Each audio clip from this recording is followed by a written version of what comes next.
अस्सलाम वालेकुम। कशिश TV official में तव्हांखे भली कार। अॼु जी वीडियो में मां तव्हांखे ॿुधाईंदुमि तव्हां व्हाट्सएप जा डिलीट थियल मैसेज या फेसबुक जे मैसेंजर मां डिलीट थियल मैसेज पंहिंजी मोबाइल ते कीअं ॾिसी सघो।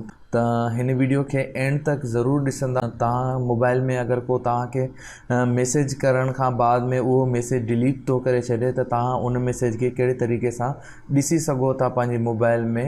त उन लाइ कहिड़ी एप्लीकेशन इंस्टॉल करणी पवंदी आहे त हिन वीडियो में मां तव्हांखे ॿुधाइण वारो आहे। वीडियो खे स्टार्ट करण खां पहिरियां सभिनी दोस्तनि खे हिकु नंढिड़ो अर्ज़ु आहे, अगरि तव्हां मुंहिंजे चैनल ते नया अची विया त चैनल खे सब्सक्राइब कयो ऐं उन खां बाद में हिन घंटी खे ज़रूरु दॿायो त जीअं ईंदड़ वीडियोज़ जो नोटिफिकेशन अव्हांखे मिलंदो रहे। त वीडियो खे स्टार्ट था कयूं। त जीअं ई तव्हां सभ खां पहिरियां हिते अगरि तव्हांखे को हितां व्हाट्सएप मां मैसेज करे थो, फॉर एग्ज़ाम्पल मां हिन भाउ खे मैसेज थो कयां ते लिखां थो छा हाल आहे, ठीकु आहे। त हे मैसेज सेंड करण खां बाद में अगरि हिन मैसेज खे मां हितां डिलीट थो करे छॾियां, ठीकु आहे। त मैसेज हितां हे डिलीट थी वियो। त हलो ॿी मोबाइल ते ॾिसूं था त छा मैसेज मूं वटि हे रिसीव थियो आहे या न। हुन खां बाद में मां पंहिंजो व्हाट्सएप ऑन कयां त हाणे तव्हां हिते ॾिसी सघो था त हे मैसेज हितां डिलीट थी वियो आहे। त तव्हां हिन मैसेज खे कहिड़े तरीक़े सां रीड करे सघो था। उन खे रीड करण लाइ सिंपली हिकिड़ी तव्हांखे एप्लीकेशन इंस्टॉल करणी पवंदी। हिते मां अचां थो प्ले स्टोर में अचण खां बाद में हिते तव्हां सर्च कंदो नोटिसेव जे नाले सां हिकिड़ी एप्लीकेशन आहे। तव्हां उनखे पंहिंजे मोबाइल में इंस्टॉल कंदो। इंस्टॉल जीअं थींदी, इंस्टॉल थियण खां पोइ सिंपली तव्हांखे हिन खे ओपन करिणो आहे। ओपन करण खां बाद में तव्हां वटि हिन टाइप जी जेका विंडो ओपन थी वेंदी। हिते तव्हांखे हिन खे स्लाइड करिणो आहे। उन खां बाद में हिते तव्हांखे क्लिक करिणो आहे। उन खां बाद में अलाउ टू एक्सेस नोटिफिकेशन हिते तव्हांखे अलाउ करिणो आहे। अलाउ करण खां बाद में हिते नेक्स्ट करिणो आहे। नेक्स्ट करण खां बाद में हिन टाइप जी विंडो तव्हां वटि एक्टिव थींदी। हिते त नोटिसेव खे तव्हांखे करिणो आहे। जीअं हिन खे ऑन कंदो हिते अलाउ जो ऑप्शन अची वेंदो।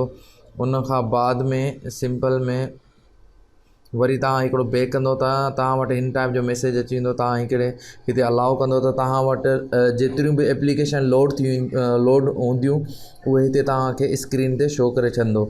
त उन खां बाद में हिते नेक्स्ट करिणो आहे। नेक्स्ट करण खां बाद में हिते ऑल एप्स ते तव्हांखे पहिरियां हिन खे ऑन करे पोइ ऑफ करिणो आहे। तव्हांखे हिते असां सिर्फ़ु व्हाट्सएप ऐं फेसबुक मैसेंजर खे ई असां एक्टिव रखंदासीं। ॿियनि एप्लीकेशन खे हिते असां डिसेबल रखंदासीं। त उन खां बाद में हीअ सेटिंग करण खां बाद में हिन खे तव्हांखे क्लोज़ करे छॾिणो आहे। उन खां बाद में मां ॿी मोबाइल मां वरी मैसेज थो सेंड कयां किथे आहे। उन खां बाद में मां हे मैसेज सेंड थो कयां। सेंड करण खां पोइ मां हिन मैसेज खे हिते वरी डिलीट थो करे छॾियां, डिलीट फॉर एवरीवन। त उन खां बाद में वापसि अचूं था हुन मोबाइल ते। छा असां वटि उहो मैसेज व्हाट्सएप में त उहो मैसेज असां खां डिलीट थी वियो हूंदो।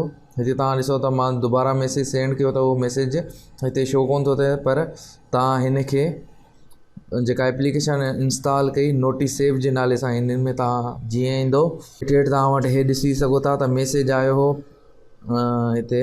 जीअं तव्हां हिन खे क्लिक कंदो त हिते लिखियलु आहे अदा किथे आहियो। त तव्हां वटि हे मैसेज हिते शो थी वेंदो। उमेद आहे त तव्हांखे वीडियो पसंदि आई हूंदी ऐं अगरि वीडियो तव्हांखे पसंदि आई आहे त वीडियो खे पंहिंजे फेसबुक ऐं व्हाट्सएप ते ज़रूरु शेयर कंदा ऐं चैनल अगरि तव्हां सब्सक्राइब न कयो आहे त चैनल खे सब्सक्राइब ज़रूरु कंदा। सिंध सलामत, साथ सलामत। मिलूं था नेक्स्ट वीडियो में।